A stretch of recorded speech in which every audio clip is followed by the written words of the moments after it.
Hi, everybody. Welcome to this week's live tarot tea time and ask me anything session. We are going to be going through the headlines of this week and I'm going to be answering your questions. So if you have any questions about tarot or astrology, anything about your birth chart, let me know. But let's just dive in because, guys, I've got a list because some things have been going on this week and it's a little bit nuts. Oh, okay. Christina Perez. Hello, everyone. Hi, Christina. Welcome. Thanks for being here. I hope you're having a good Saturday. I hope everybody is. So, the first headline that I want us to dive into this week is let's see, where do we start, guys? We have so many. Let's start with the Travis and Taylor. I have in my notes T squared, Taylor Swift, Travis Kelce. There's another reading on my channel about these two. And based on what's been coming out, I feel like that reading is it was basically confirmed this week. But I am curious to get a little bit deeper into it because there's still a lot of controversy about whether or not Jason Kelce confirmed that Travis is dating Taylor. He was on a radio show. He basically said that they are dating. Then some people said that that was actually a joke. I don't know. Let's just get another tarot reading. Let's get another card for Travis, Kelce, and Taylor Swift. Now, the latest is that they are talking, they're texting. Maybe they're not actually hanging out in person. I don't know. Let's just check in. Let's see. What's going on with Travis Kelce and Taylor Swift? Give us a little more tarot tea. Because I feel like with these two, things kind of like move quickly. Things could have even changed since my last reading. I don't know. Let's see. But the last reading was positive. Ace of Swords. Ooh, I don't love this. I'm going to be honest with y'all. I do not love Ace of Swords for a love reading. Now, it could be good because there's a victory here. So I'm getting a couple of options. On the positive side, I'll say this. Having victory when it comes to swords, this is the way that we think and communicate. So there can be some sort of victory around communication. And I'm going to say this has to be media. It could be that the two of them are finding a way to control what's going on with the media. This is a victorious card, a victorious energy, but I will say this is not a love card right off the bat. This card tells us that Taylor and Travis, their connection, there is a lot going on with them having to kind of manage the way that this Ace of Swords, being mature and managing the way that people are communicating about them and the way they communicate with each other. It's just, can you imagine you guys getting into a relationship and like right off the bat, you're just starting to date, and right off the bat, everyone's talking about it. Everyone knows about it. I feel like that could even mess up a connection that's going well if both people are not in that very mature Ace of Swords energy. You know what I mean? Let's pull another card. Let's pull, actually, how about this? Let's pull one for Taylor Swift. How is she feeling towards Travis Kelce? Like this week, the update in light of everything going on. How is Taylor feeling about Travis as of now?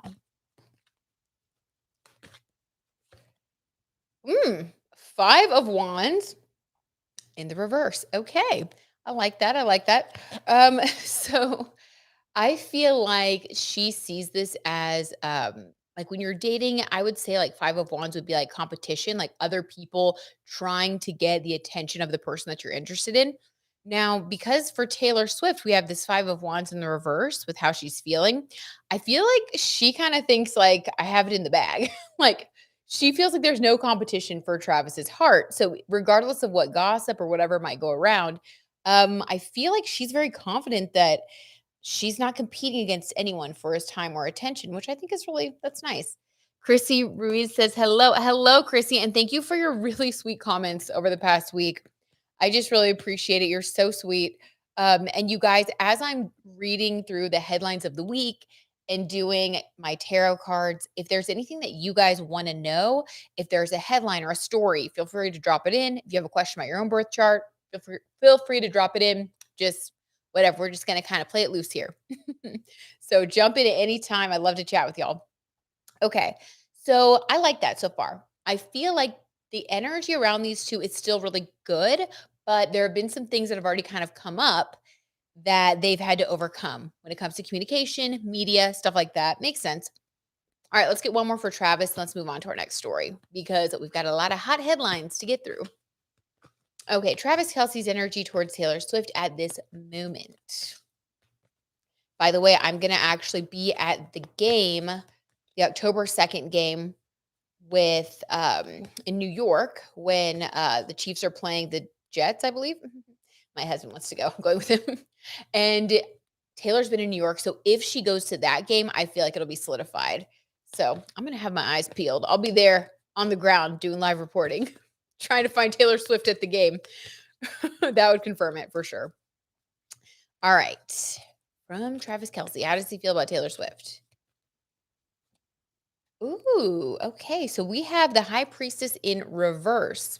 Now, this is really interesting. The High Priestess in the upright is definitely like an intuitive, mysterious card.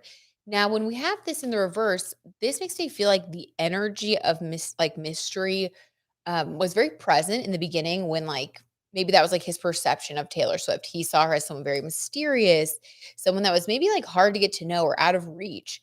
And this card in the reverse tells us that over time, he actually feels like she's someone that he can relate to, someone that is more down to earth than he expected. I really love that. I think it's very positive. The cards that we're getting right now are definitely describing a couple that is, ooh, I got goosebumps, that is dating, that is navigating things. But overall, very positive, still very positive. And if you guys want more of an in-depth look at them, again, go check out that last reading that I did on Travis and Taylor's connection. And it definitely explains what's going on. Okay, our next headline of the week. So have you guys been following this Alex Earl, her new podcast, Hot Mess, with the whole thing with like Sophia Culpo and Braxton Berrios. So this is more of like an influencer tarot tea, influencers in the headlines. So here's like the hot goss right now.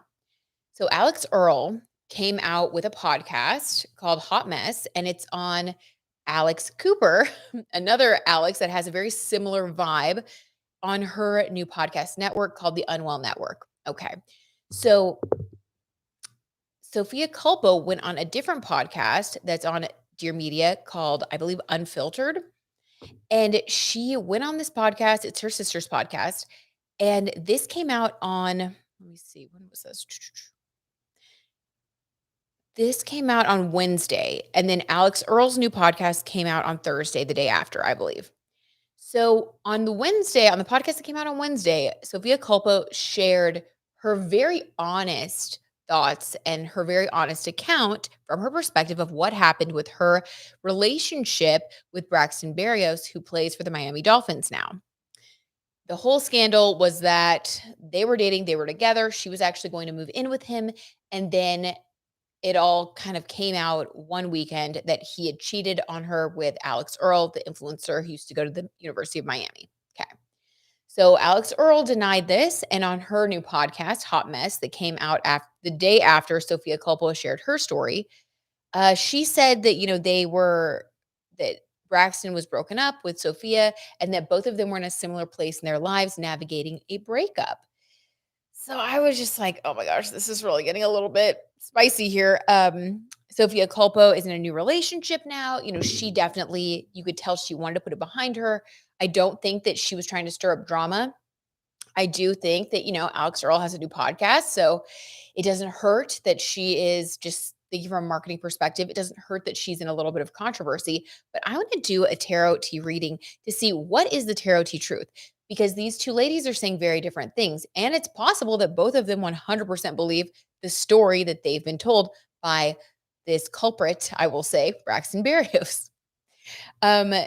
Basically, Sophia Culpo felt very blindsided and she was cheated on. She was heartbroken.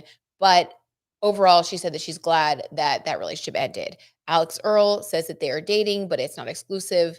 And she is completely unaware of any like cheating. She was told a completely different story. So both are kind of sticking to their own stories. So let's see what happened. I'm just going to do like a 3-pull tarot card on the tarot reading on the situation overall. So this is about the love triangle with Braxton Berrios, the NFL player, TikTok influencer Alex Earl and model Sophia Culpo, who's also on the HBO show The Culpo Sisters. I actually like them. I think they're really cute. And I like Alex Earl too. I mean, I like all of them except Braxton Berrios because I just feel like he did some slimy things. So let's see what comes out. Five of Wands, guys. Literally, I have chills. I can't take it.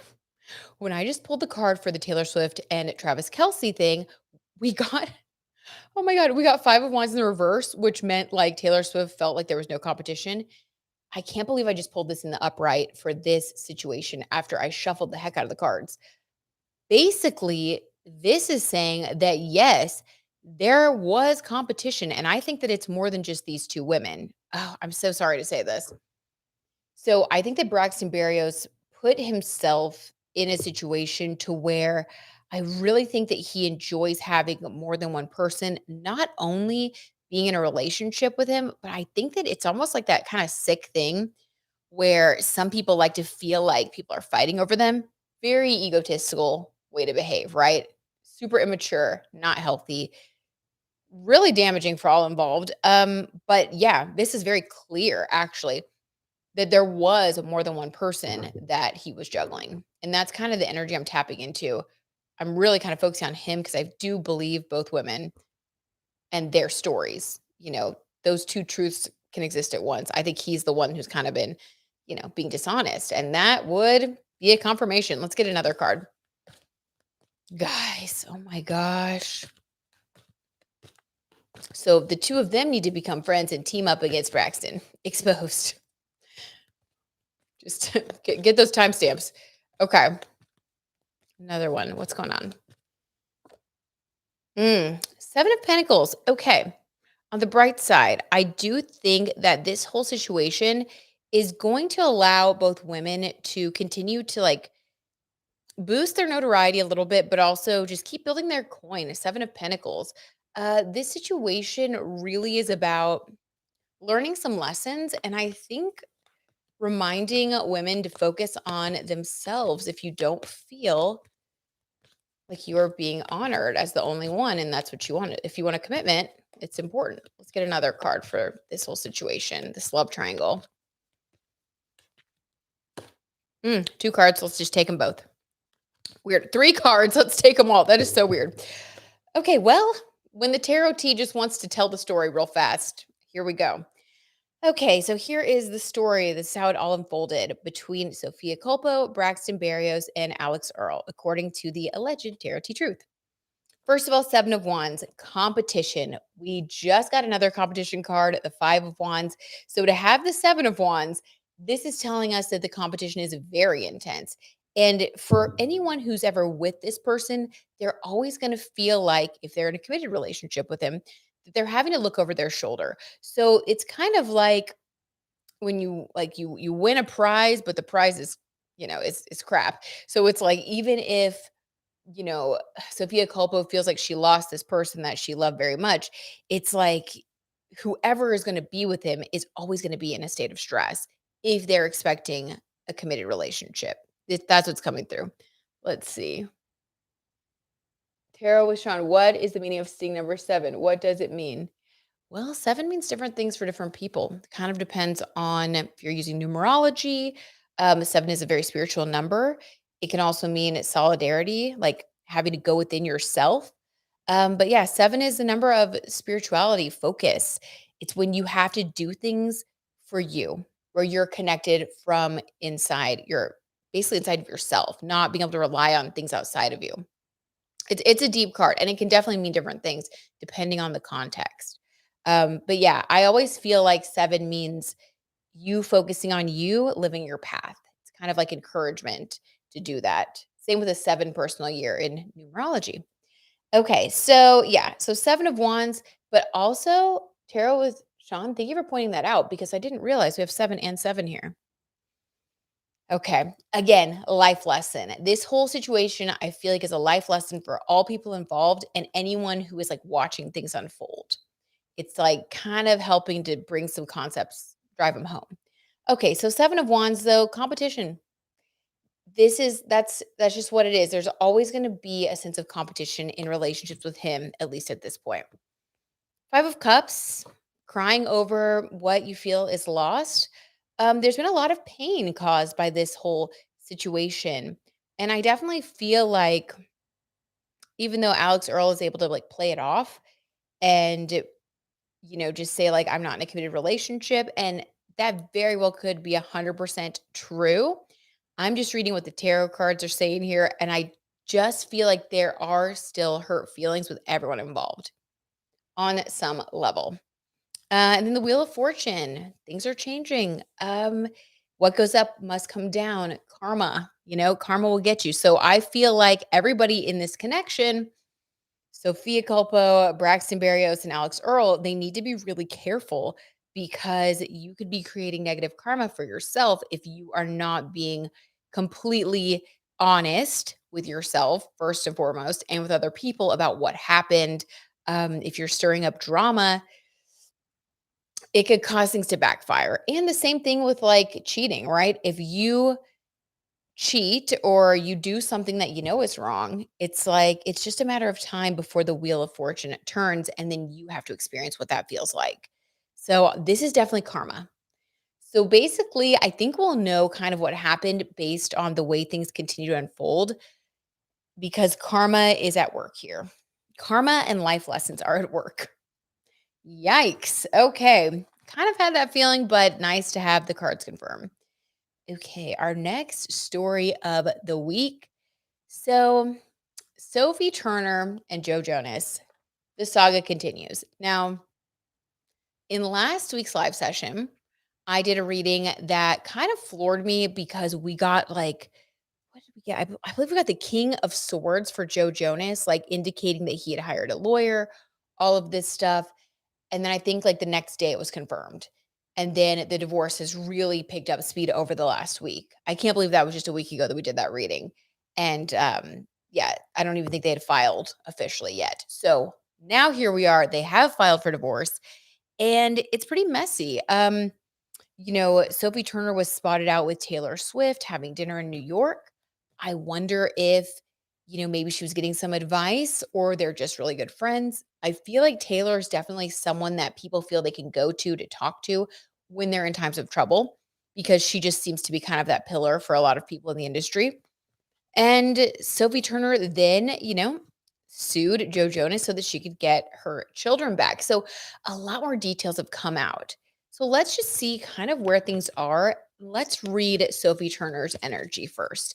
Then we'll read Joe Jonas's energy.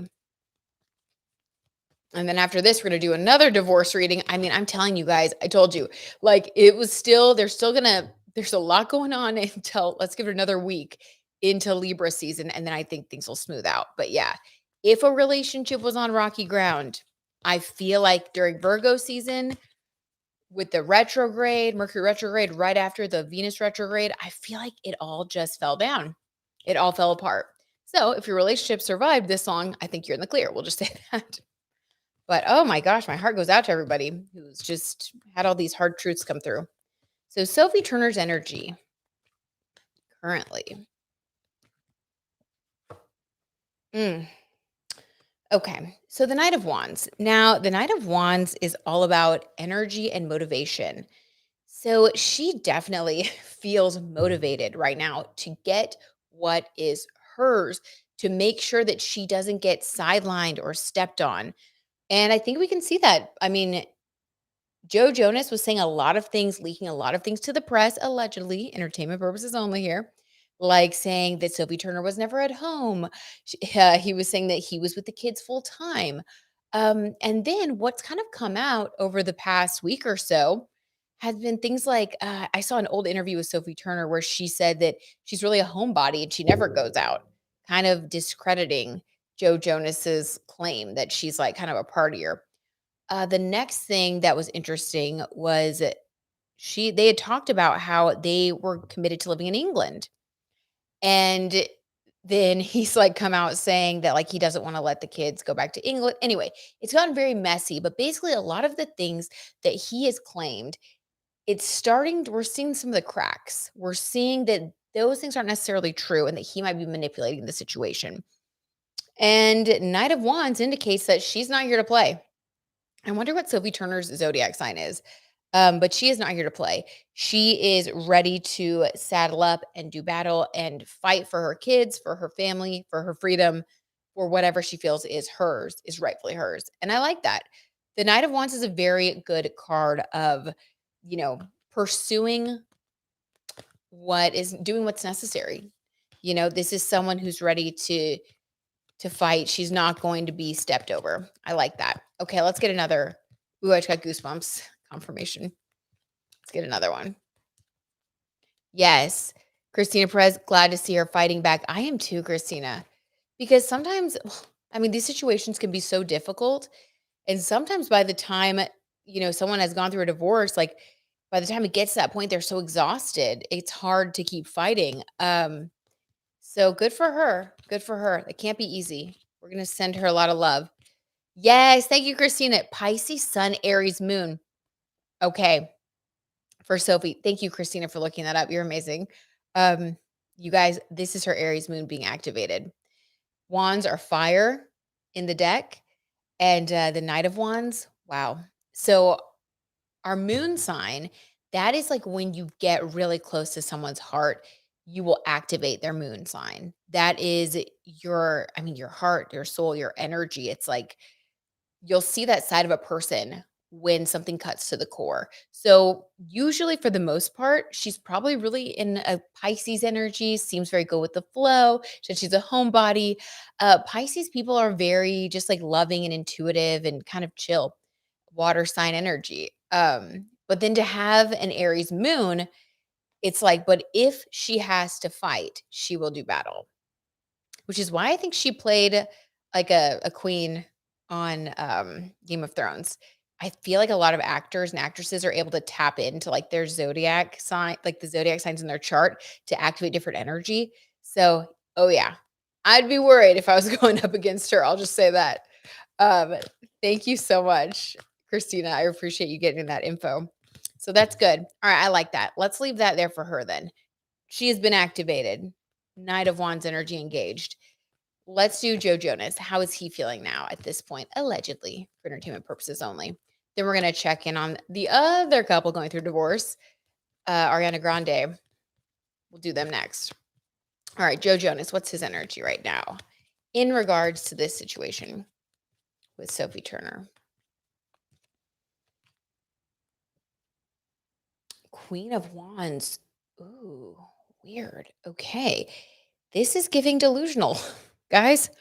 All right, it's giving delusional energy. So, Queen of Wands is one of my favorite cards in the deck, but this is the energy of someone who has their solar plexus chakra activated, represented by that sunflower. This is like, I feel like I am acting in accordance with my will. This can also indicate having a few more resources because we have her as the Knight of Wands, him as the Queen of Wands. So this is a little bit more of a powerful card than this card, which I don't love. So we're going to do a clarifier there. But this is giving delusional energy where I think that he's feeling like he's also in the right. Oh my gosh. And he's also willing to fight with the wands, willing to fight for what he believes is rightfully his. Now, the Knight of Wands, it might not have as much sheer power in the deck, but it's scrappy and willing to fight harder.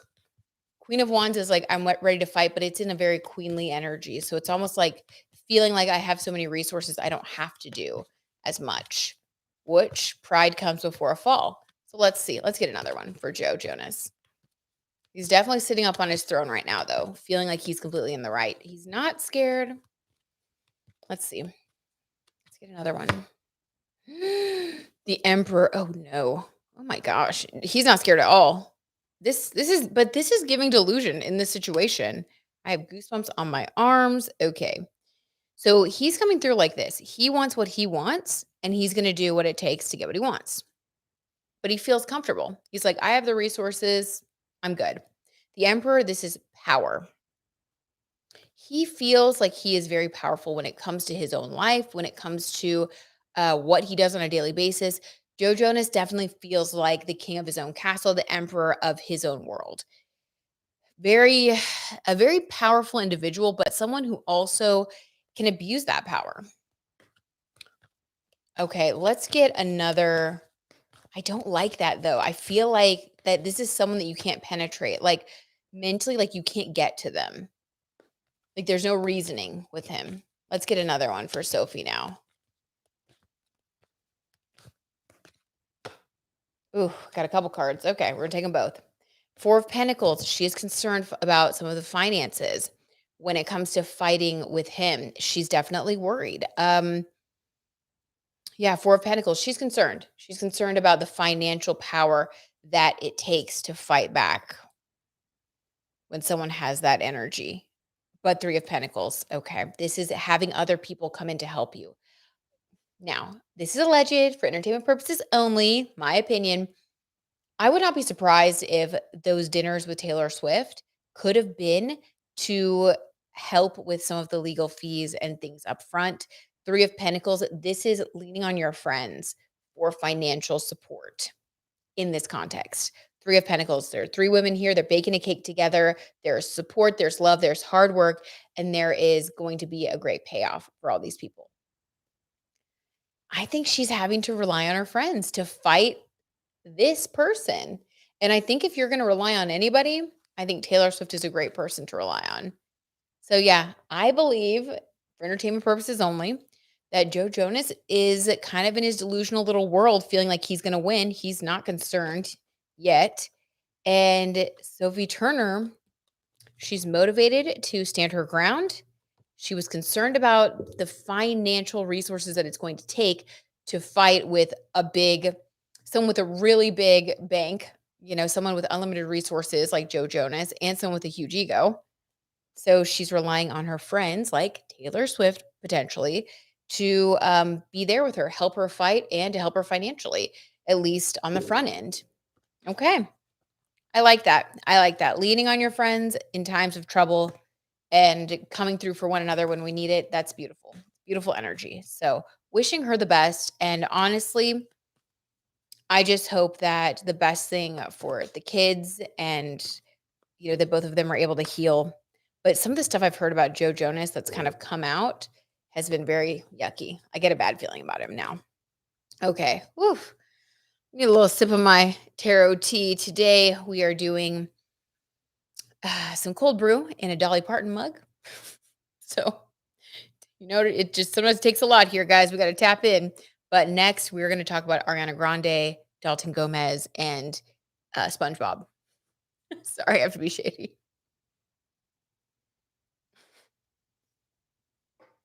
Mm, I'm sorry. The whole thing, whatever.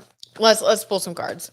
So supposedly, SpongeBob and Ariana Grande are living in New York City together. I don't want to be rude. That's mean. It cracks me up a little bit. But I'm not going to be mean. Okay. I don't think this was a very pretty situation. So last week, Ariana Grande and Dalton Gomez filed at the same time for divorce, which indicates that they've already discussed a lot of things. They probably already settled. They don't need the judge or anyone to divide up their resources. They probably just have already kind of talked about it and it's just going to move forward. So that's good. But let's go ahead and see. Let's just pull some cards and see what comes through. See what energy comes through about this whole situation now. First let's do Ariana Grande and Ethan Slater. What's the vibe there?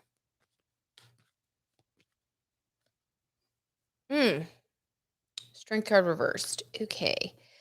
Well, the strength card indicates that this has not been an easy situation, which we can all probably imagine. For Ariana Grande and Ethan Slater, having a strength card, I mean, this just indicates that like they've had to be each other's strength. I truly think that because of their actions, a lot of people have turned their back on them, have felt betrayed by them. It's almost like they're having to start over with only each other. So, and having the strength card in the reverse tells me that sometimes their strength has wavered. I think that right now, having it in the reverse, it might mean that, we, I don't know, this might not continue. Because in the reverse, it's like, well, are they not able to be strong anymore? Has it taken too much strength? And they're both kind of starting to think, well, was this worth it? Um, because it better be if you're gonna have to go through all of that. Let's get another card for them. Ethan Slater and Ariana Grande. Strength card reversed. The first card, if you guys are just tuning in. It's not looking good. The moon card reversed. Guys, so many reversals. And I just checked my deck to try to I try to make sure that we don't have too many reversals in here. But the moon card in the reverse, guys, I am not loving this. So the moon card, when it comes to a relationship and emotions, can indicate like very Neptunian energy where things are kind of confusing and hazy. Um, it is now Neptune is considered the higher octave of Venus, so it can be very romantic, but it's almost like a romance that's intoxicating and full of like dishonesty. It's not like a romance that would be, like, super healthy, and I think we can all kind of imagine, that being the case with how things started off with these 2, but we have that energy in the reverse, which means that, I don't know, having both of these in the reverse, they might be kinda coming out of the haze. They might be coming out of the fog. Very weird. Let's get another one. Ooh, I have goosebumps, though. I kinda think that they might okay, like, when you're at camp and you have your camp friends, and it's like you're in a different world, and then you come back to, like, real life, and it feels like almost that was, like, removed from your day to day? That's kinda how it has been for them because they met on set, kind of secluded from the world, and now that they're kind of reintegrating back into real life, it's almost like they might be wondering, "Why did we do this?" Strength card reversed, moon card reversed. Why did we even do this? Like, kinda questioning themselves, which I can see why. Let's do past, present, future for them. And I had to do 6-month increments. So past 6 months, in the present moment, and the future 6 months. This is Ariana Grande and Ethan Slater. Okay, in the past for these 2. Queen of Pentacles. Okay, well, this is Ariana. So Ariana Grande felt very good in the relationship. Not only did she feel seen, respected, but she felt like the Queen of Pentacles around him. I think she felt like I have all the money. He sees my value. He almost like looks up to me in a weird way. But this is feeling like really good, like in your power. She felt seen, put on a pedestal. Ariana Grande was like thriving in his presence, which I think is part of why she started to get really wrapped up in this situation. It can be intoxicating when someone really treats you like a queen, especially if you're having any issues with your significant other. I think that is what happened for her there. I mean, we hear about this all the time happening. Oh my gosh. Okay, in the present. 5 of Swords. Guys, not good. Not good. 5 of Swords energy in the present moment. Deception. And gathering your swords. Gathering your swords. I think that something's about to change here with these 2. Oh my gosh, guys, and allegedly for entertainment purposes only, this is so shady. Someone's about to get left in this connection, I feel like. One of them, either Ethan or Ariana, already knows that they're gonna leave and they're planning their escape. Definitely, that's why we got the strength card in reverse, the moon card in reverse. So it's like at first, at one time, they were in this energy of like feeling like, hey, it's you and me against the world. We're in this together. Strength card. And then the moon, an intoxicating, mysterious energy of like being in your own world and like it being so romantic. In the reverse, coming out of the fog, like they both have been kind of having realizations that like this was a fantasy. This was a dream world. This isn't really real life. It's reversed now. They're like, what was I doing? And now having this 5 of Swords, someone is planning an escape. The number 5 represents freedom as well. So, and then swords are thinking, coming up with ideas. I don't know, something's going on behind the scenes right now, guys. It's not pretty. And in the future, in the next 6 months, let's get the energy for these 2. The next 6 months, Ethan Slater and Ariana Grande.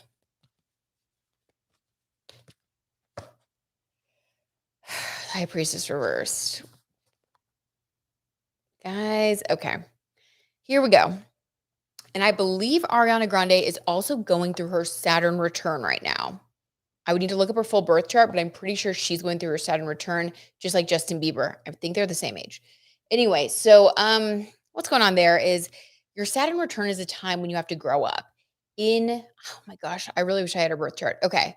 But it's when you have to grow up. It's when you have to realize that some of the games that you played or the fantasies that you had, it's like that's not really how life works in real life. So you kind of grow up, you have realizations. It's good for you ultimately, but it's really hard when you're in the midst of learning super hard lessons and kind of having to come back to earth. So here is the picture for Ethan Slater and Ariana Grande. In the beginning, she was drawn to him because he made her feel like the queen of pentacles on a pedestal, special, beautiful, wealthy, successful, just like she felt so amazing. In the present moment, Five of Swords, deceit, betrayal, someone is planning to leave.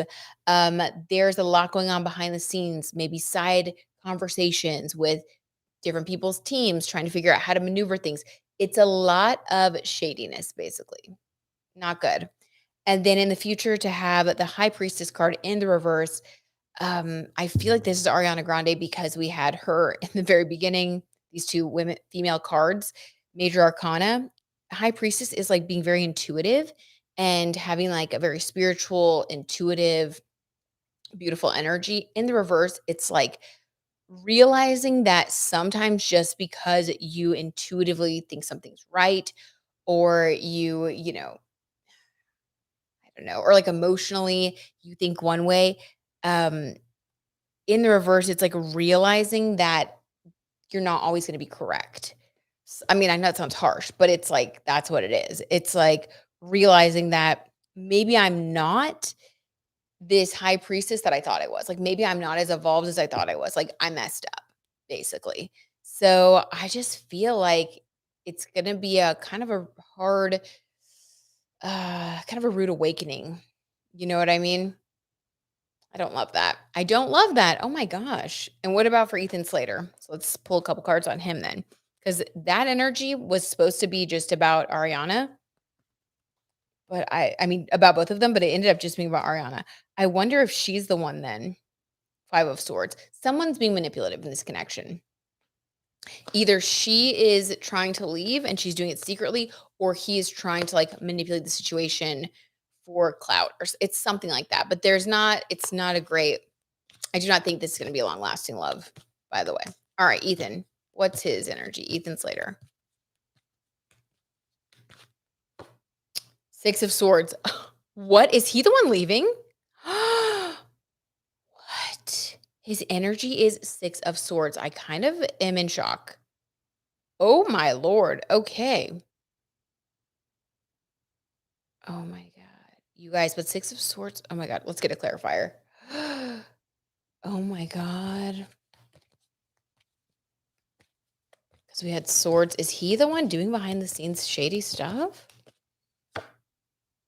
Four of Pentacles.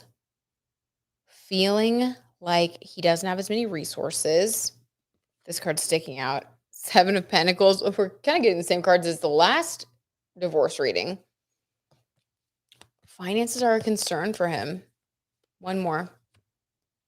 Oh, guys, I just said finances are a concern for him, and then we get Five of Pentacles. Okay. So I think that Ethan Slater is the one who's coming through as the Five of Swords. I thought it was going to be Ariana because I was like, she's probably like come to her senses. But the tarot T truth is that he is feeling like Ethan Slater feels like he wants to leave the situation. I know I'm just as shocked as you guys are because he's having a lot of concerns when it comes to his money and status. He's feeling left out in the cold. He's feeling like he's kind of in the shadow of Ariana Grande. Oh my god, this is so weird. Five of Pentacles. It's kind of like that story that everybody said was the reason that like Taylor Swift and Joel Alwyn broke up. Remember how everyone claimed that it's because like he didn't want to be in her shadow and all this stuff? And it wasn't really confirmed or denied. But this is what that story is like for Ariana and Ethan. This is saying that he's actually feeling kind of like less than, and it's all about money. It's all about money. And he's fantasizing right now about leaving, trying to figure out how can I leave the situation? That is shocking to me. You would think he would wanna stay. I mean, oh my gosh, he wants to leave the situation. Sometimes a tarot tea just throws you for a loop. If you guys have any questions about your birth chart or if you have any celebs you want me to talk about, please drop it in the comments or else I'll just keep rambling. I'm in shock. Okay. So last week, somebody commented on one of the videos that they wanted some more tarot tea info about Selena Gomez. Currently, what she's up to. And then they also wanted to know about her energy at the VMAs towards Rema, the person that she did that song with. I was like, okay, let's see. I said I'd do it at this. So let's get into it. Okay, Selena Gomez, her energy right now, I'm telling you, it was that post Venus retrograde and Leo glow up. She has been living it up, experiencing it, looking better than ever. Love it. I'm so happy for her. So let's see. Let's see what's going on with her right now. She's also doing those cute little TikToks where she's like, I'm single. Interesting. But maybe not for long. Okay. Selena Gomez. Ooh. King of Cups in the reverse. Interesting. The King of Cups is emotional maturity. Because I'm asking about her love life, I do think this is someone that she's interested in. There's someone that who has, oh my gosh, I just got goosebumps confirmation. There's someone that Selena Gomez is interested in that has King of Cups potential. Like, seems like he could be like the ideal person, but he came through in the reverse, meaning there's something going on with him or in his life to where he isn't available. This is like her ideal person. Interesting. Let's pull a card with Rema, then we're going to come back to that. Selena Gomez's energy with Rema. Oh, this card pretty much slid through. Weird. The moon card just pulled the moon. This one in the upright though. So this is like a creative collaboration.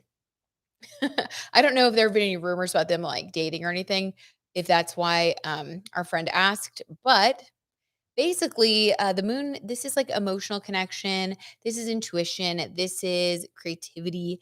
So I would say that they have a really great creative connection, which that's why they won that award. But it's a very positive energy between the two of them, almost like maybe they knew each other in a past life. Like that's kind of how it feels.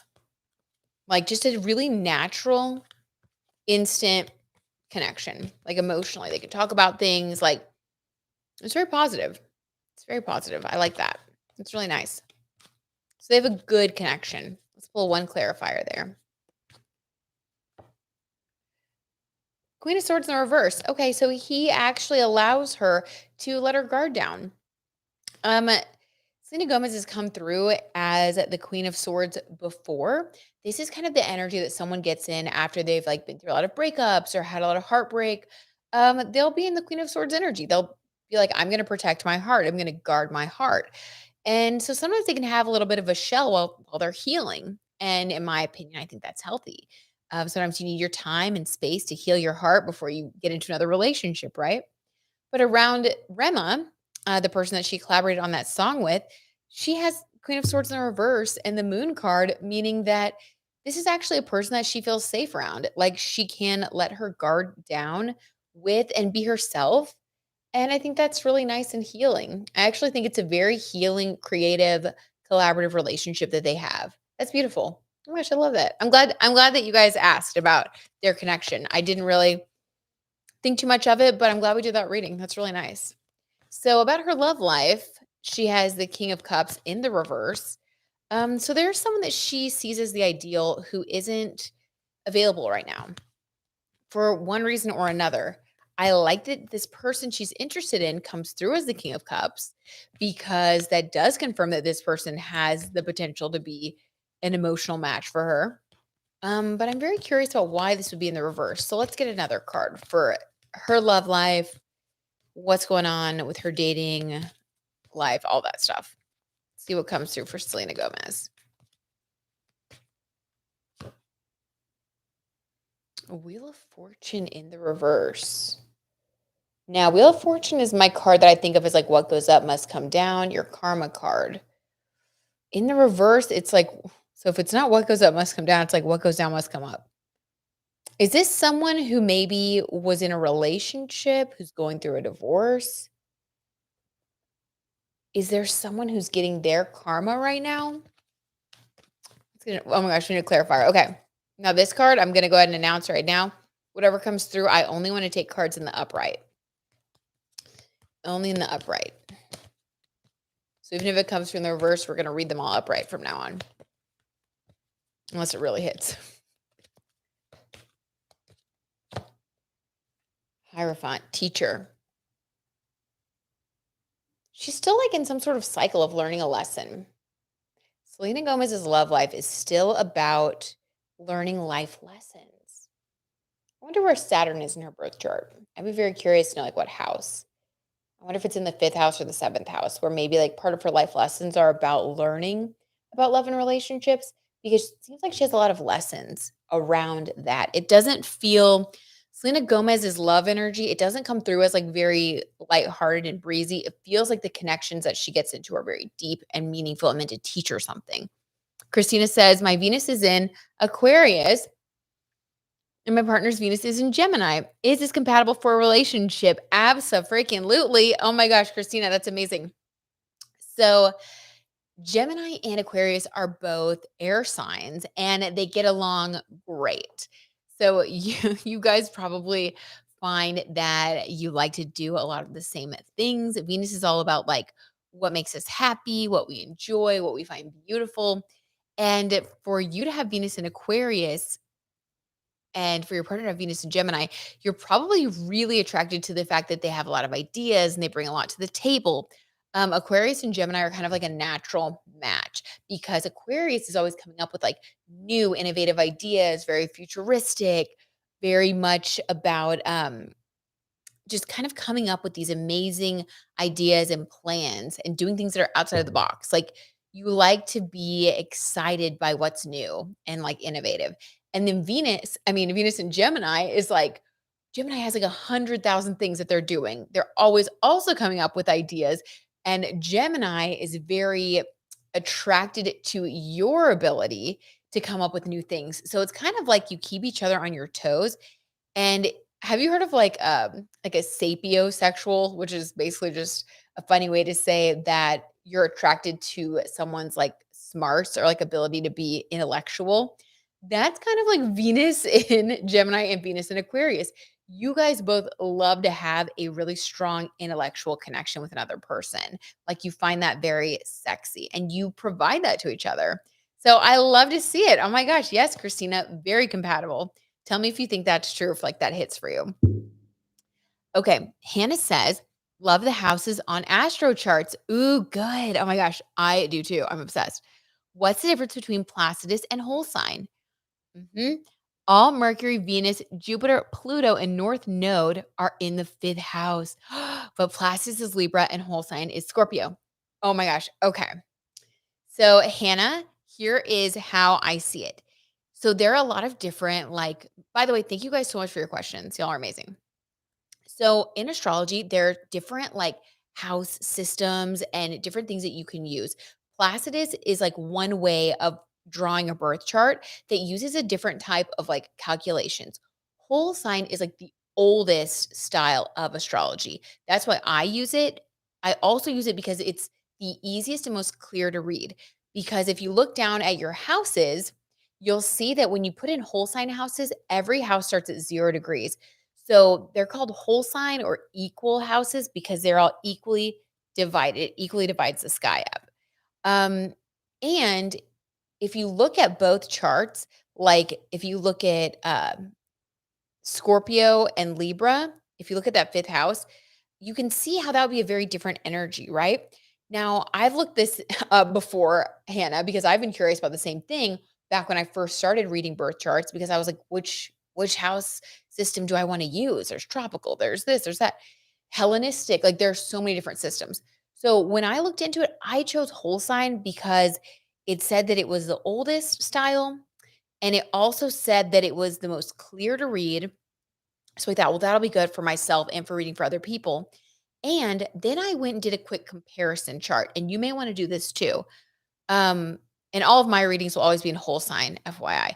So when I did a comparison, it's so funny that you say this because I actually used my career house, which is my 10th house, to help me decide.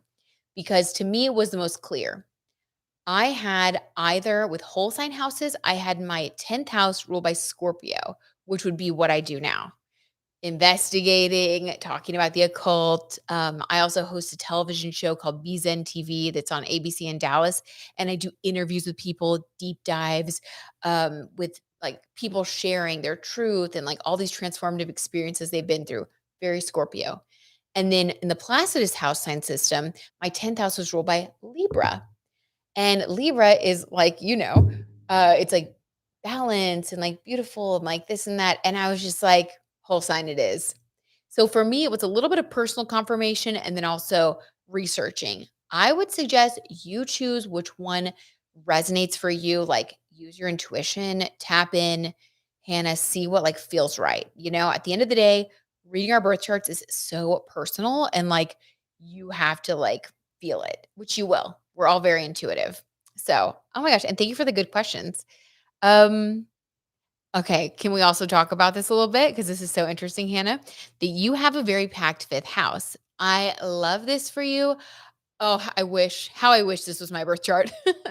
So, Hannah, this basically tells us that when you have Mercury, which is the way that you think, compresses information, Venus, which is beauty, what you're attracted to, Jupiter, abundance, it's where you have luck in your birth chart, Pluto, transformation, and North Node, your destiny in the fifth house. Stunning. I would say that, oh, wait, you said in the fifth house. Okay, so whether it's Libra or Scorpio, just having these in the fifth house means that you have a lot of emphasis on fun. I love it. So the fifth house is like having fun, doing things that bring you joy, your inner child. It's also like performing in front of others. Um, it's like just someone who's like having fun and being themselves and like getting to be creative. The fifth house is creative. It's about dating. It's about love. It's such a happy house. Like I just love it. It's so lighthearted and fun. Truly, it's like the most fun house. So Scorpio would be if you do go with whole sign, this would indicate that wait, yes, children as well, Hannah. Anything that's like so like fun, it could be inner child, it can also be having children, and it can describe either your children that you do have or your experience of having kids.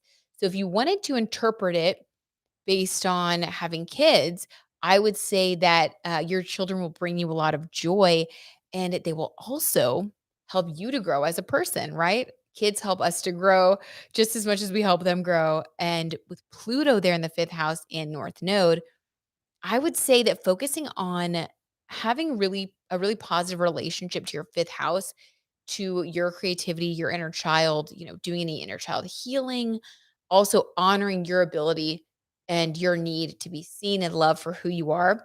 The more you do that and the more you pursue things that make you happy, bring you joy, be a parent, if that's something that is calling you, you'll find that you'll feel very fulfilled. That's a really beautiful place to have a lot of emphasis.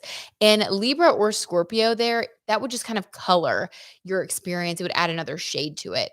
But by house alone, just by fifth house alone, we can see that it's a lot of joy. And then I would say, yeah, see what you feel. Do you feel like your relationship to these things is more scorpionic? Do you think you're a very intense person?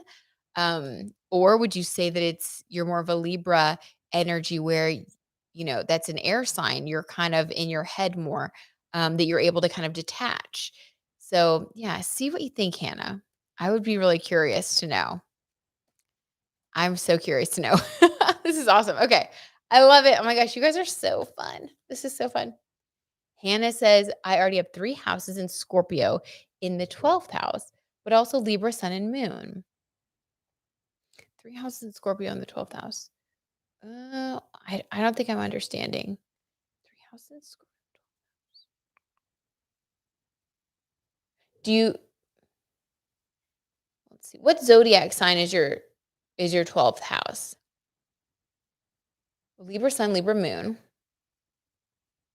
Mercury, Venus, Jupiter, Pluto. Hmm. I like whole sign. Like, if I were gonna give advice, I would say whole sign. That's what I chose, and that would help with clarity. But see whichever one you want to choose, and then we can go based on that. Like, I can answer your questions based on the house. So, Libra, Sun, Libra, Moon. I mean, you're definitely. Oh, by the way, happy birthday season, Hannah. Libra, Sun, Libra, Moon. Wow, you have a very nice birth chart. I love it. I feel like you're very balanced. You're someone who can like be a mediator. You're probably someone who's able to like get to the bottom of any issues, provide solutions, but you're that person that everybody wants around when, especially when they're going through something, because you can provide like very solid advice, non-emotionally about both situations, help people to weigh things out. I love it. Oh my gosh, Sage Moon. Whoop whoop. Hey, Sage Moon, how are you? She's okay. They say, hey, popping in after work, and we'll be part of the replay crew. Hope everyone had a fun stream. Oh my gosh, Sage Moon, you're the best. Give you a big hug.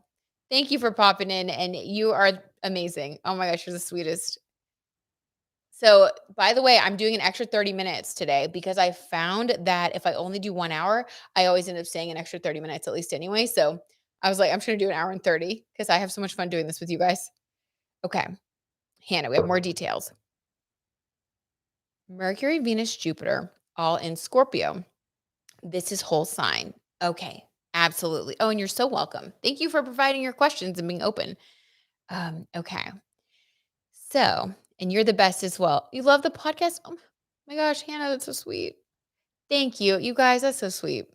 I put so much time and effort into this stuff that when I tell you, like in comments, that it means the world to me, and you guys say these nice things, like truly, it means the world to me.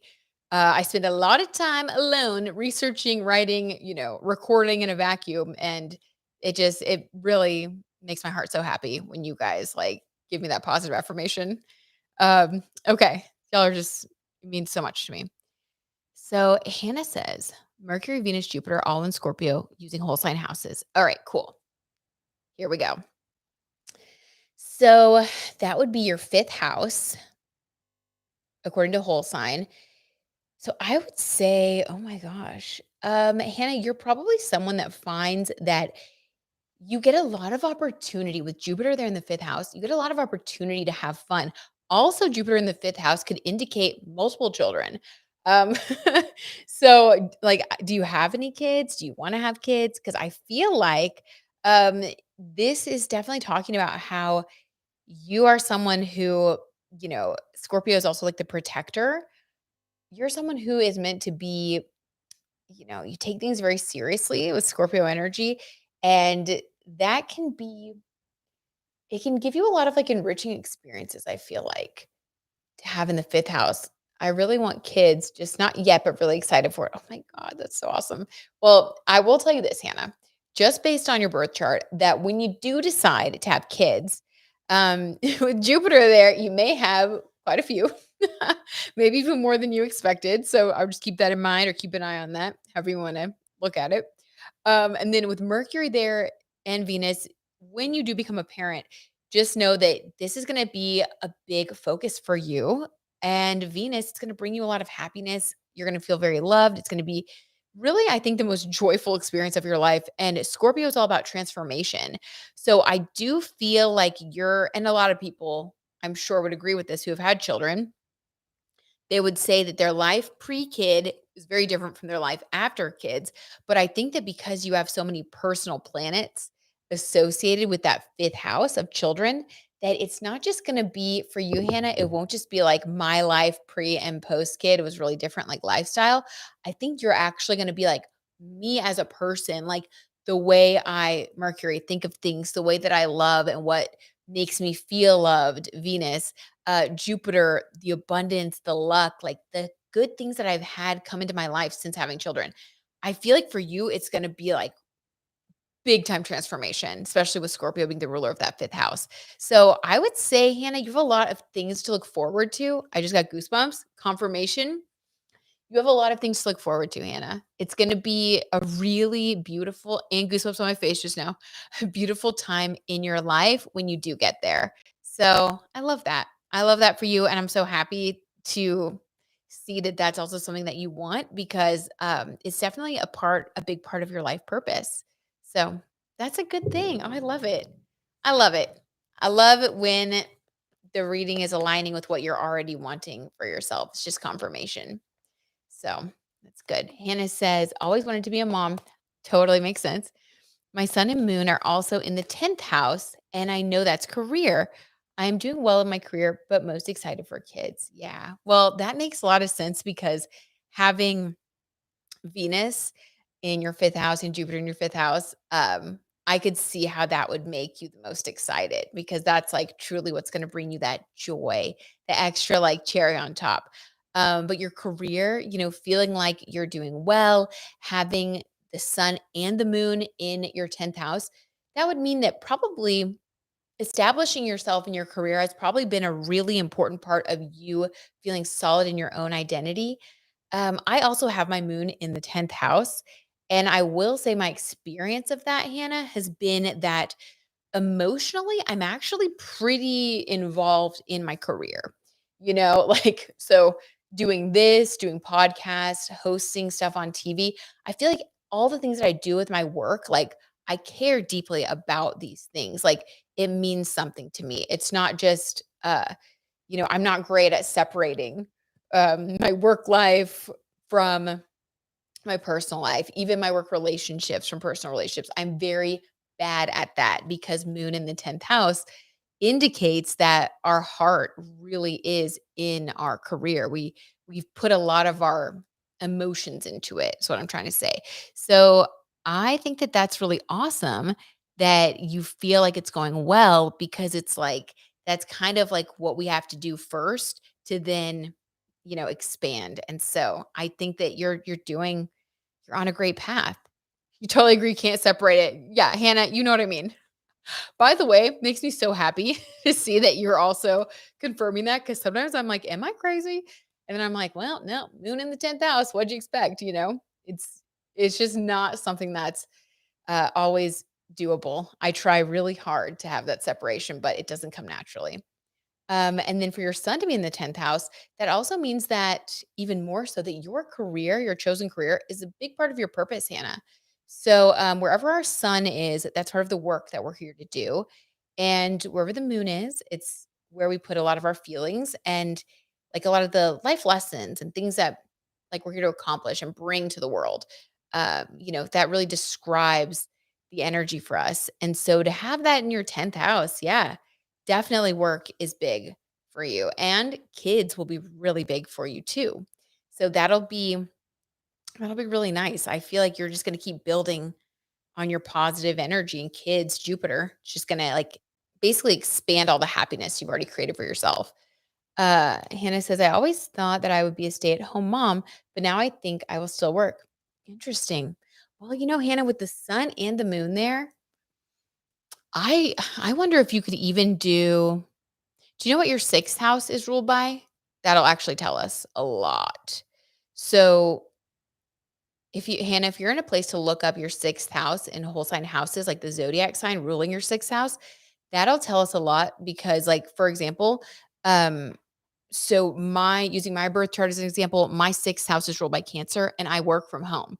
I didn't always work from home, but I work from home. And that's because Cancer rules my 6th house. That's right for me. So the zodiac sign ruling your 6th house will help describe your who works from home and then also balances, having kids in the house and all of that. So that would be part of like that journey. Okay, Hannah, Sagittarius. Interesting. Sagittarius 6th house. It's also your rising. Okay. Okay. Is your job, Hannah, something that you can do on the road or traveling? Because here's what I see then based on your birth chart and like the kind of picture. I could see you because our rising sign is like it's just kind of like who we are. It's like what we do. An important part of our personality. So Sagittarius, you're an adventurer. So I could see you being a person who travels around, like, I'm just gonna paint a totally random picture. So I could see you, Sagittarius 6th house, being like, I don't know, like a blogger or a writer or some sort of adventurer whose job is to go from place to place and you're able to bring your whole family with you. Sagittarius, sixth house, with Jupiter and Mercury and Venus there in your fifth house. And so it's like you're meant to have a lot of fun with your family and children. So it's almost like bringing them along for the ride and then having that your moon in the 10th house, sun in the 10th house. I feel like it's almost like your family will be included in your identity in this chapter of your life. Sounds like the dream. Stop it. Sage moon doesn't sound like the dream. Having like your whole brood of kids and like fam that just like go with you on your grand Sagittarius adventures. Okay. That's interesting. That's interesting. Well, if that feels like the dream, I would just like think on that. Let it start to kind of take root in your mind.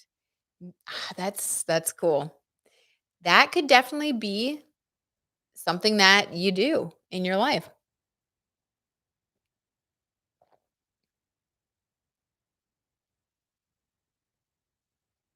Hannah says, "Interesting. I live in California, but me and my husband are from Houston, so I wonder." My husband is also a Libra. Love that yours is also. Yes, Hannah. Woo woo. Those Libra loves, they really keep it balanced. I'm telling you. Seriously, Libras make great spouses because they are naturally good at partnership. And thank goodness, I'll tell you that because I got a Scorpio moon. So someone's got to keep things steady. No, I'm not terrible. Let's see.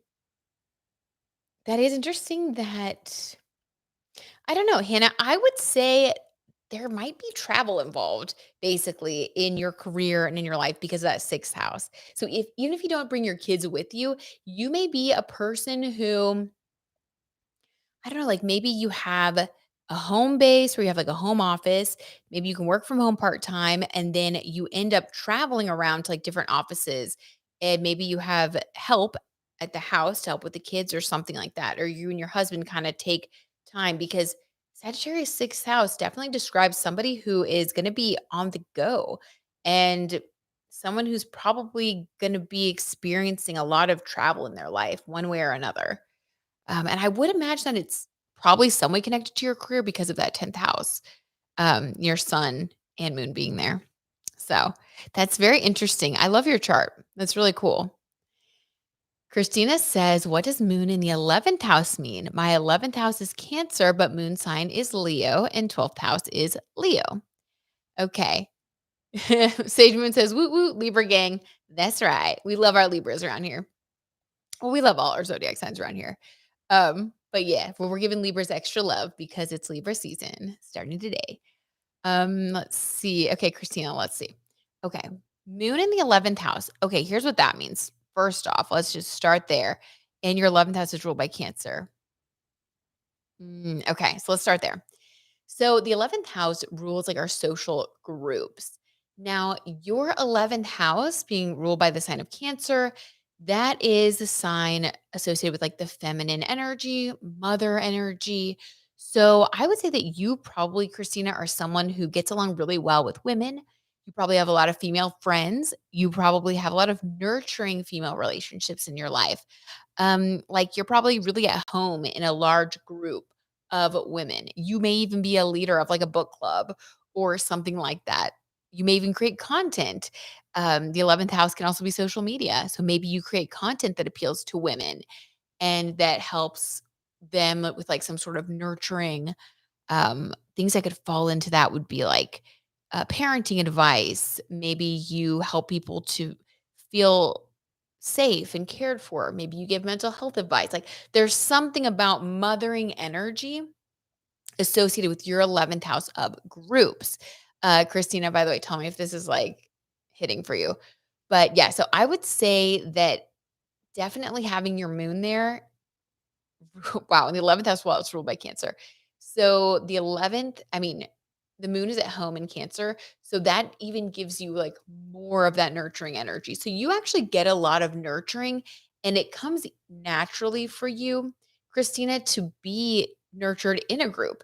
You're someone that doesn't feel like you necessarily have to be one on one with your close friendships. Like you're someone who does feel like they can have a big group of friends and everybody really is like true friends. Like you're able to do that.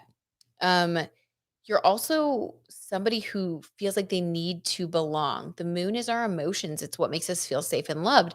So for you, Christina, if you don't feel like you belong to a group that you're a part of, you probably won't feel like that's probably a big lesson for you. Like you won't feel great. You would probably be someone who would want to leave and find a different group. And that could be, like I said, a life lesson for you. Um, it may be really important to you, Christina, to find groups that you feel really get you, really nurture you, make you feel loved, accepted, safe. It's a big theme. If you don't have that and you're in a group and you just feel yucky, or you know what I mean, you're very intuitive, I'm sure, when it comes to groups. If the energy is bad, it would be better for you to not be a part of it than to feel left out. Um, Christina says, "Dead on, thank you." Oh my gosh, I'm so glad. Isn't it fun when we see our birth charts and then we're like, "That's literally describing my life." Okay, so you also asked, Christina, okay, your moon sign is Leo, and the moon is in your 12th house ruled by Leo. Okay, interesting. So, Christina, that basically means that when you have a Leo moon, you have all of these like big qualities of Leo, which is like being very loving, being very like not only are you like a very warm individual, but you're someone which also makes sense actually with the 11th house ruled by Cancer, because you have to be a warm person to be able to be social and like navigate, large groups as easily as you do.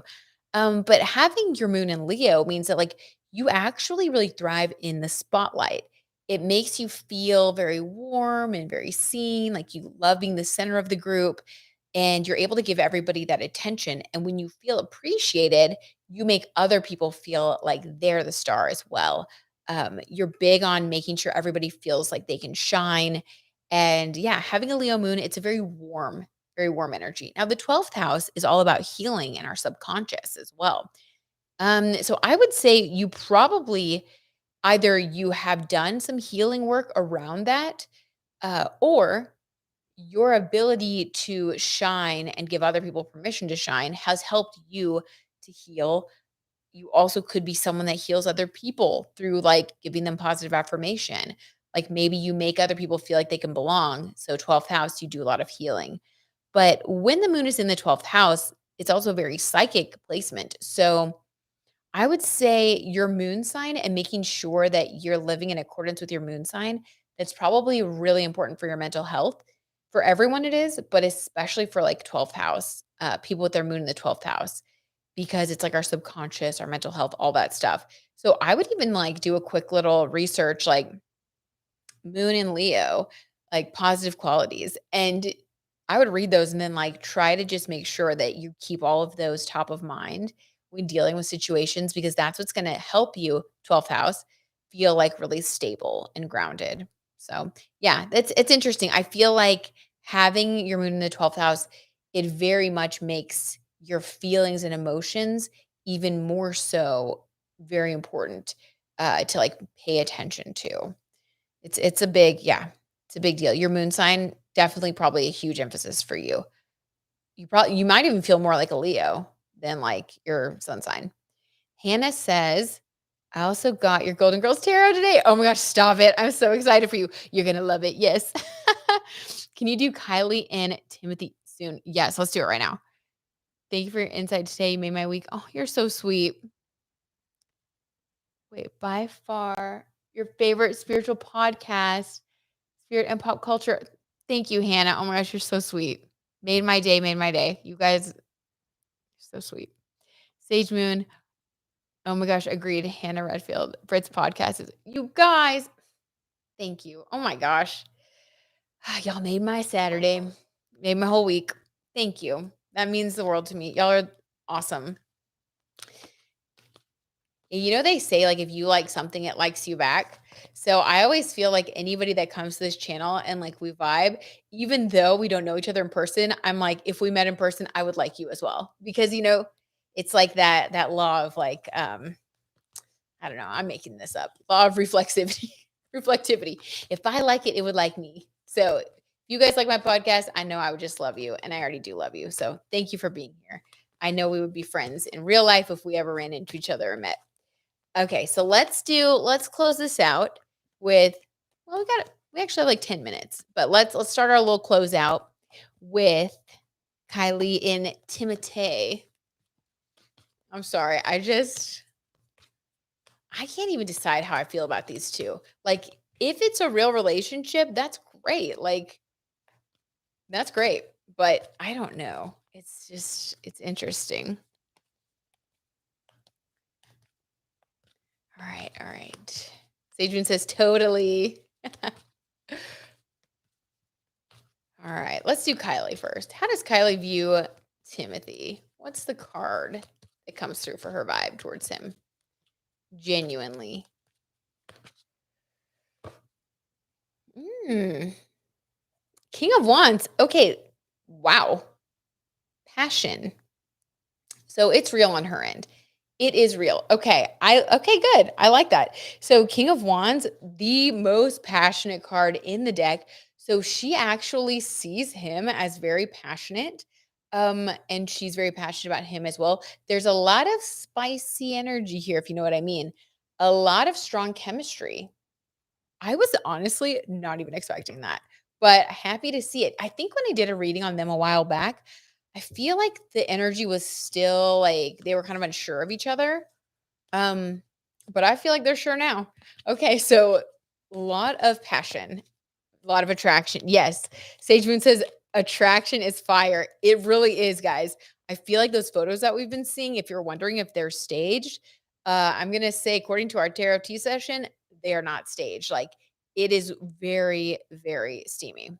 They legitimately don't even care who sees them. That's, yeah. Okay, cool.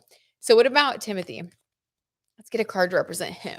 So, her primary energy is this King of Wands. What about him? What's his primary energy? For Timothy Chalamet and Kylie Jenner.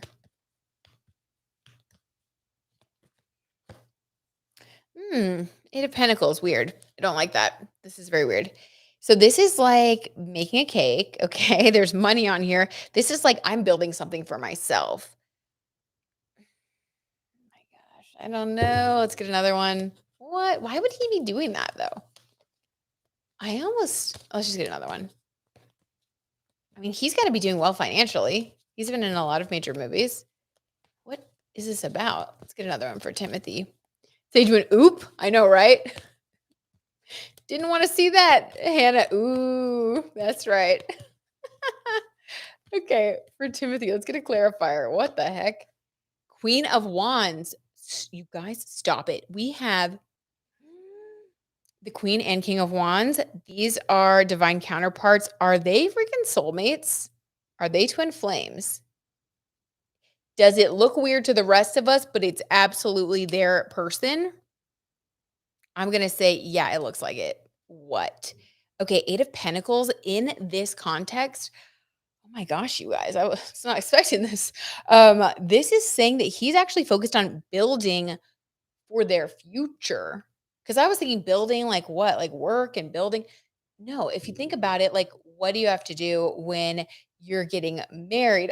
Sage, not them being counterparts. I know, honestly, more shocked than anyone. I did not expect that. But you know, like Eight of Pentacles, like if you're planning to like move in with someone, there's like a lot of logistics, planning to like propose, move in, thinking about the future, building a life together, thinking about how you're going to organize your finances.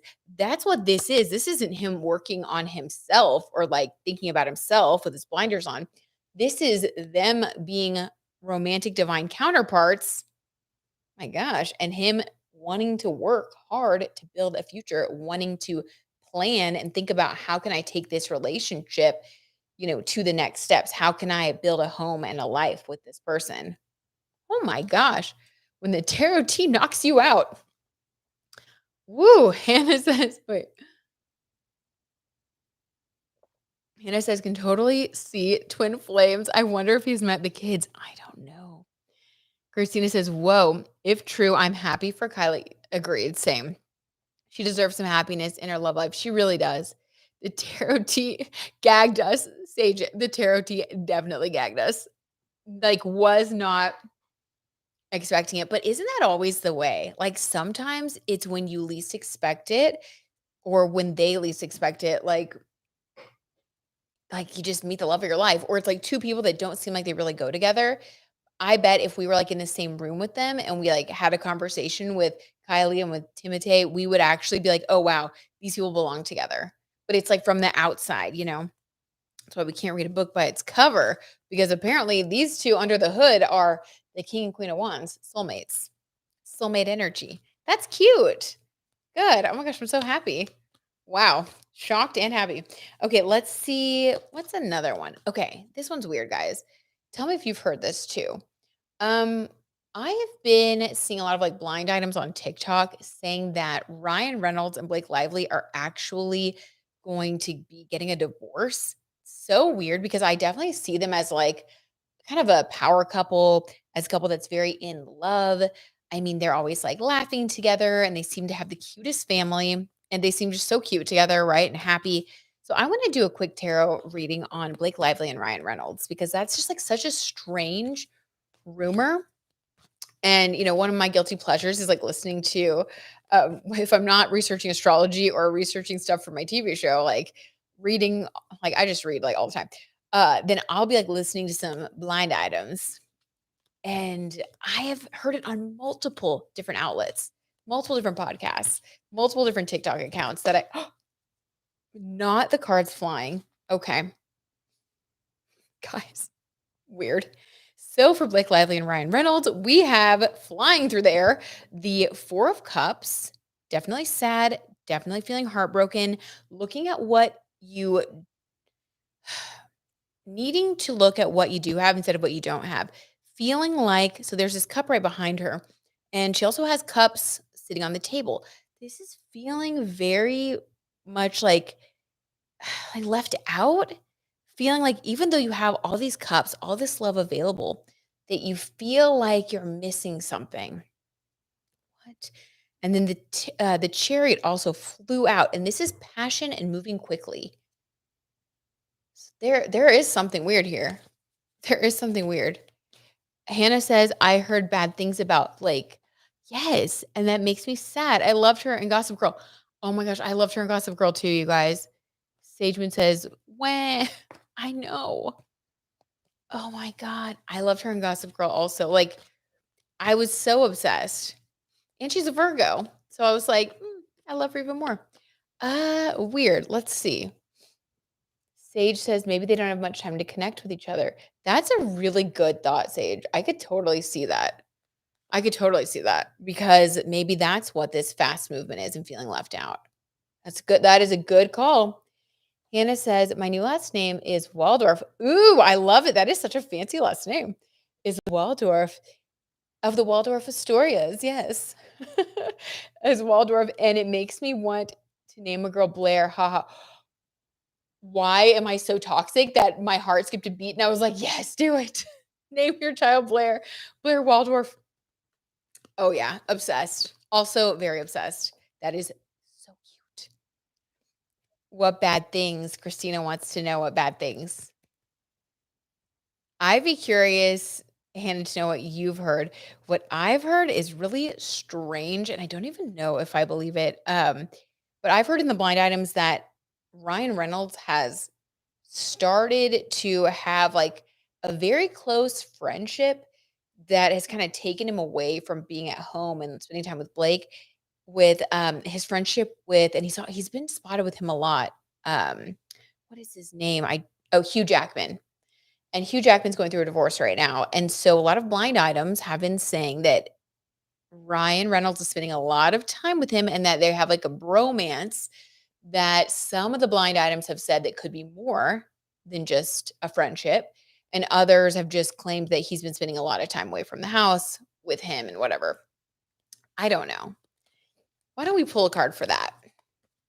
It's a little bit surprising, but let's just see. I don't know. Let's just see. That's what's been out there. Stageman, oh my goodness. I know, right? Do you guys ever look at any of the like blind items that Kyle Marissa Roth puts up on TikTok? That's where I saw this info. So if you guys want to go and like find that tea, on the Kyle Marissa Roth TikTok. She shared one of these blind items. And then I can't remember which other ones, if it was Dumois or somebody else, but okay. So let's just see. Ryan's friendship with Hugh Jackman. Just curious. Let's just see if it could be contributing in any way to this sad feeling. Guys, 5 of Wands, competition. Yes. What the heck? Competition. Okay, so there is something there. And I don't know if it's just like maybe they've been spending a ton of time together. And so it's like this is Blake Lively sitting at home feeling left out. I don't know. Maybe the chariot, maybe they're working on stuff. The chariot is moving quickly, passion. It could be romantic passion. It could also be passion, like working on a passionate project together, even a passionate friendship where you feel like you just click and you want to hang out all the time. It's very interesting. Sage Moon is shooketh. I'm shooketh too. I agree with you there, Sage Moon. Hannah says, Dumas is where I read and heard it, that she is mean while filming. Yes, I heard that too on Dumas. I forgot about that, Hannah. Yeah, that makes me sad too. Hmm. Okay. Now let's just wanting to fly again. Let's just do a past, present, future on Blake Lively and Ryan Reynolds, just to kind of round it out because there's a lot of weird energies coming through. So let's try to like paint a picture. So for Blake and Ryan, past 6 months, currently, and then in the next 6 months. Okay, Blake and Ryan. Past 6 months. The Hermit. Guys, yes, spending more time alone.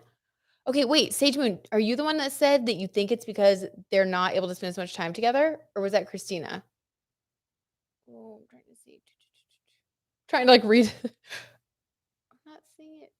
Sage Moon. Okay, you said maybe they don't have much time to connect with each other. This is why we always got to trust our intuition. Sage Moon, your intuition dead on.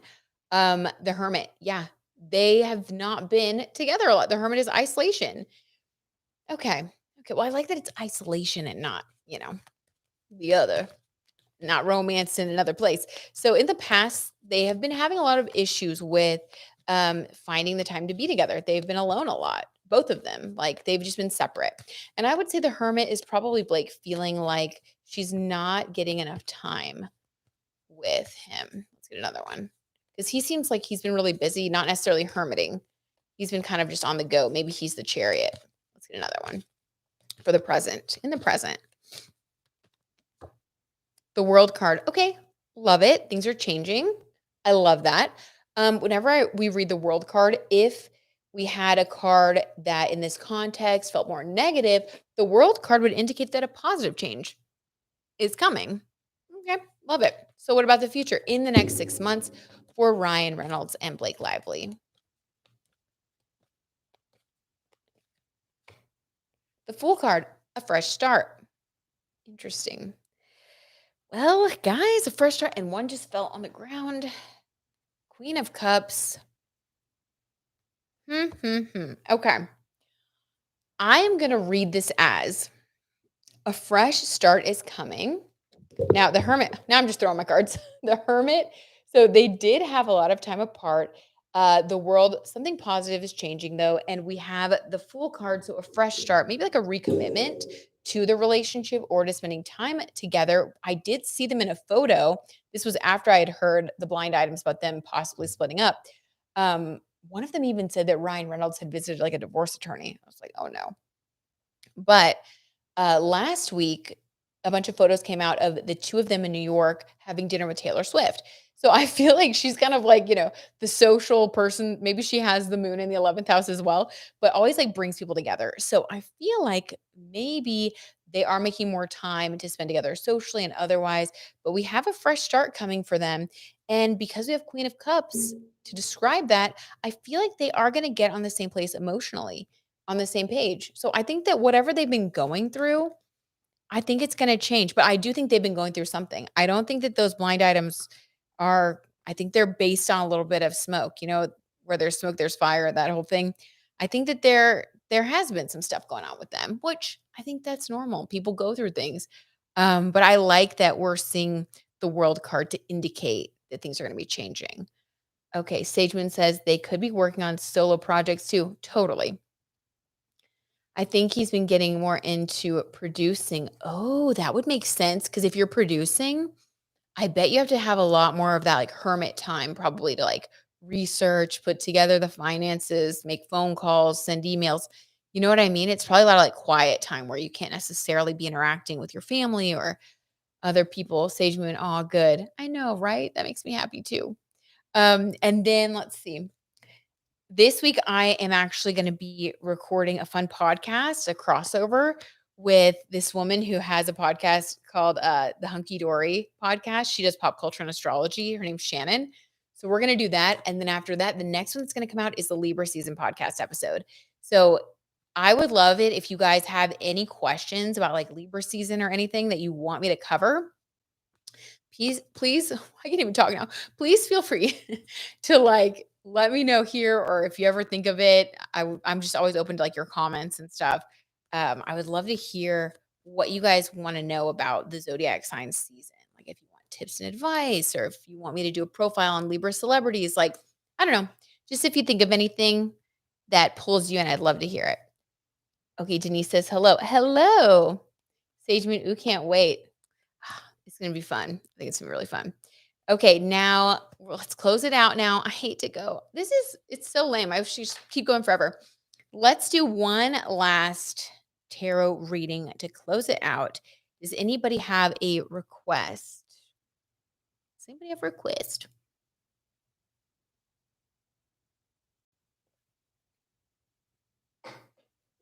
Okay. So I'm gonna do one that's a little bit weird. We haven't talked about this in a long time. And they haven't been in the news very much, like at all. But I am kind of curious. This is so random, but I'm curious about Megan Fox and Machine Gun Kelly. Remember how, like, they were all hot and heavy in the news everywhere? Then they had that public kind of situation where they were photographed coming out of their therapist office. There were a lot of tears. Now, supposedly they're still together, but they're just not being as public. I'm just curious. Let's just see. Christina says, I love Libras. I'm not a Libra. I'm a Pisces sun, but I love my Libras. Aw, Christina, that's so sweet. And I love a Pisces sun and I love a Libra as well. Very good energy. I feel like Pisces and Libras both can get along with pretty much anybody. For real. Like, you guys have a very natural way of connecting with people. Okay, so let's get a card. I know this is just random, but I'm curious. For Megan Fox, and then this will be our last reading. We're just gonna close it on kind of a weird one. I don't know why, feeling quirky. So Megan Fox, her energy when it comes to Machine Gun Kelly. Her energy. King of Pentacles. She is in her bag right now. Megan Fox is focused on getting money. So she's focused on making money. And this is King of Pentacles energy. She's definitely in a place where she's really focused on herself, which I think is really healthy. I like that a lot, especially because she's a mom, she has kids. I feel like she went through a lot with her last relationship. The things we heard about that weren't great. And then it sounded like Machine Gun Kelly, that also got a little bit stressful, and it was just kind of a dramatic situation. Okay, get it, girl. Stay tuned. So, yeah, I feel like Sage Man, I'm with you. Get it, girl. Yeah. Definitely she's thinking about her money now. I feel like she got a little bit exhausted with relationships. And she's just like, I am going to focus on me and becoming prosperous. Okay, I like it. What about Machine Gun Kelly? When it comes to how he views Megan Fox. Whoa, guys, that was a lot of energy right there. What the heck?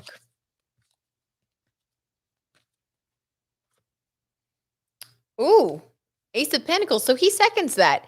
She must have some things in the works right now. Megan Fox must have some deals in the works. Maybe she's also producing. Maybe she's about to star in something. Um, maybe she's working on, like, I don't know, but she is in her bag. She's focused on her finances, and he sees her as Ace of Pentacles. Um, he's definitely noticing what she's doing. And also, Ace of Pentacles is kind of like your lucky charm. So I think that, yeah, I just got goosebumps. I think that he sees her as someone that he admires, like, as being just someone who's very successful in whatever she focuses on, and he kind of feels like if I stay with her, she's like my lucky charm. She brings me like stability financially, mentally, emotionally. So he like really supports whatever she wants to do. I feel like she's kind of in the forefront right now and he's in the background, which that might be why they're not being very public right now because maybe she's like, I don't really want to be on the red carpet as much right now. Like I don't, and he's like, I respect it. Okay. I like it. Christina, do you think they are twin flames as they previously claimed? Interesting. Sageman says, interesting. You know, I did a whole thing about them, like when they were first talking about it. And I don't know. Like I could definitely see it. I would need to look at their birth charts. Because top of mind, I'm having trouble remembering their birth chart placements. I think that there were a lot of connections there though. I want to say yes. Should we do a reading to see if they're twin flames? Okay. Let's have the cards fill in where my memory's failing. Let's see. Are they twin flames? It's interesting that they're very in sync right now, though, based on those cards we just got. Are they twin flames?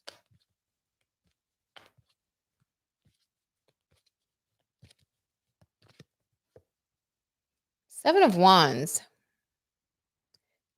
I hate to say. Oh, when the tarot T is a little bit not. I would say Seven of Wands is a lot of competition. That would indicate multiple potential partners. I hate to say this because I love love. I'm the first to be like, absolutely, they're twin flames. But based on this, maybe not. Maybe not. Seven of Wands is a lot of competition. I feel like when someone or something is meant for you, you don't have competition for it because it's magnetized to you. You're magnetized towards it. Um, because you're on the same wavelength, kind of like what I said about all of us on here. It's like we're all like we would be friends if we met in real life because we're on the same wavelength. Like we're interested in the same things.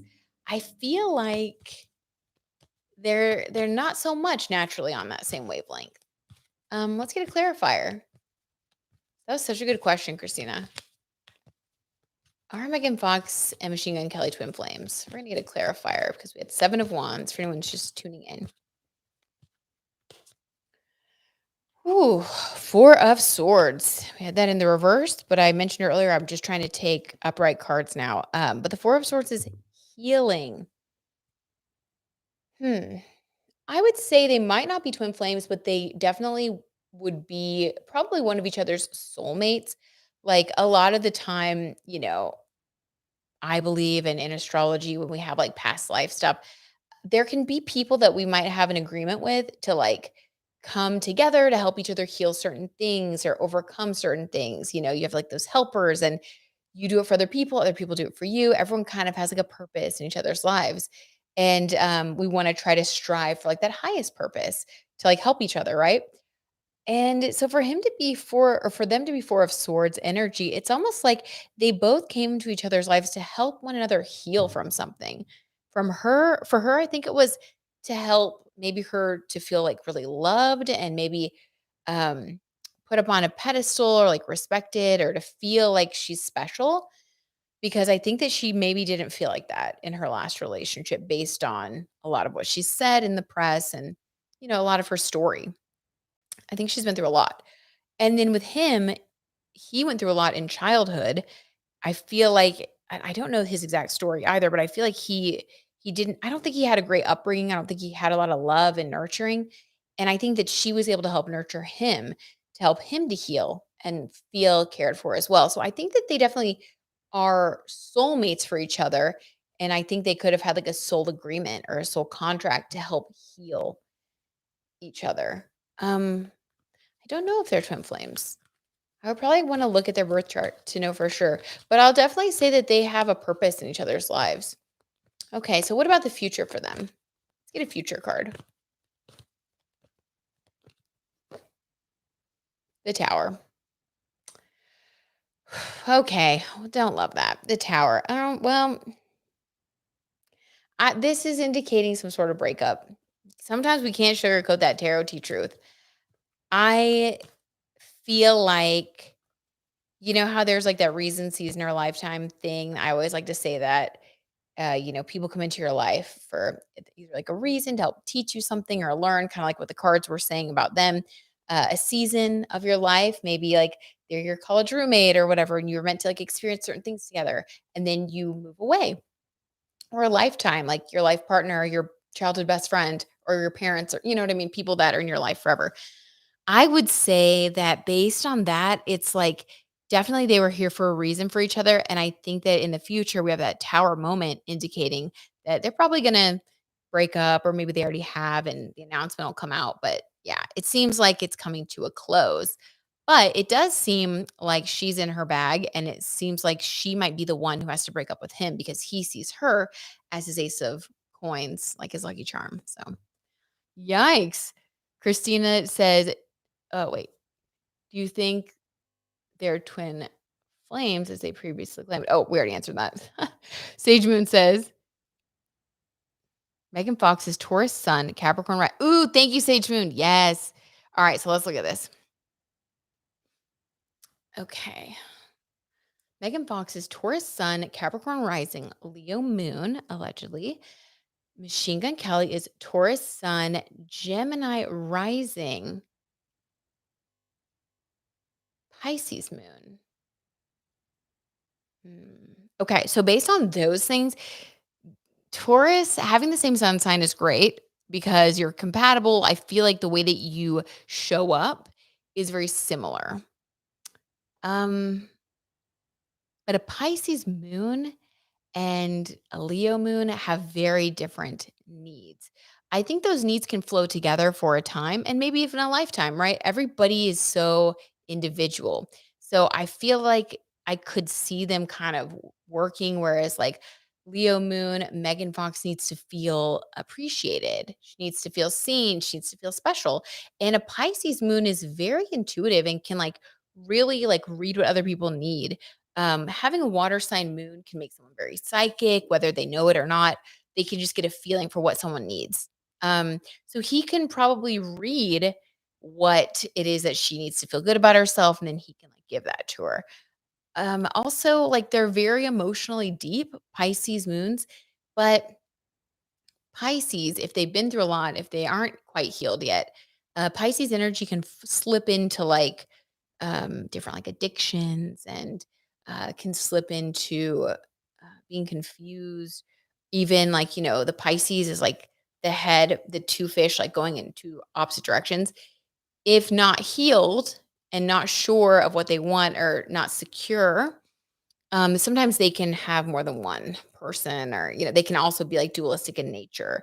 So, depending on where he's at in his life, it might not be great for a Leo moon long term to be with a Pisces moon. And then rising sign, Capricorn rising, yeah, she's like, I'm business, baby, like, which makes sense why she's really showing up as that king of coins. I think it was king of pentacles. Yeah. So she's in her true nature right now. She's finally like feeling like she's coming to her own because Capricorn rising is the boss of the zodiac. So for her, it really is about owning her power and creating her own power. And then for him, let's see, his Gemini rising. Yeah. So for him, it's like he needs to communicate. And she would definitely be the one wearing the pants in the relationship, not just because she's older, but also because she's Capricorn rising. And Gemini rising is more of like wanting to communicate and wanting to have fun experiences and being interested in many different hobbies. I feel like it's just really different. Yeah, it's really different. I don't know. Yeah, I feel like regardless of what happens or like the nature of their connection, I do feel like they've helped each other a lot. I get that feeling from the reading. I get that feeling from looking at this. I think that even though he comes across as really deep as well, having Gemini rising and a Capricorn rising, they can have a great relationship and understand one another. But Gemini can bring a lot of like lightness to a Capricorn rising, like help them to like laugh and have a good time and not take life as seriously. And Capricorn can do the opposite for Gemini, help them to get a little bit more grounded and take serious things that are important a little more seriously. So I don't know, that could be a twin flame thing. I don't know. They're definitely one to watch. I hope that they stay together. I would love it. The tarot T truth reading that we got for where they're at right now, like with their energy, is that, there might be a tower moment in the future where I do think it may have run its course pretty much. Hannah says, if someone has sun and moon in the fourth house, what does that mean? Hannah, that's a great question. So, if someone has their sun and their moon in the fourth house, the sun is like where we do our work in this lifetime. So, side note, if you're ever feeling like unfulfilled or like, kind of like, what do I need to focus on? Um, what are a lot of like the life lessons I'm learning kind of about? If you look at what house your sun is in, that'll tell you a lot.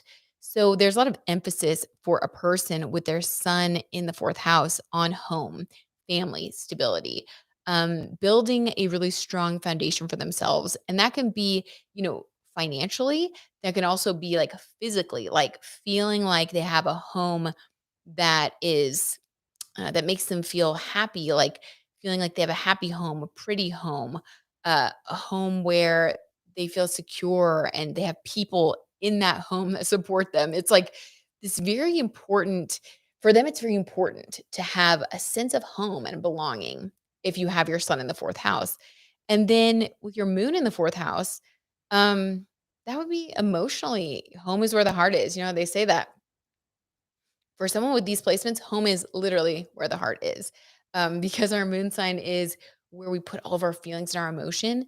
Someone with their sun and the moon in the fourth house would mean that they, if their home environment is what they envision it to be, they will be very happy. If their home environment is falling short of what they feel and they know that they need, to build, they will feel dissatisfied. So for them, it's really important to be able to spend time at home, really important to build a strong family life, whether that's with their family of origin or it's with the family that their chosen family, could be even friends, or with a family that they're creating, like as far as having kids and stuff.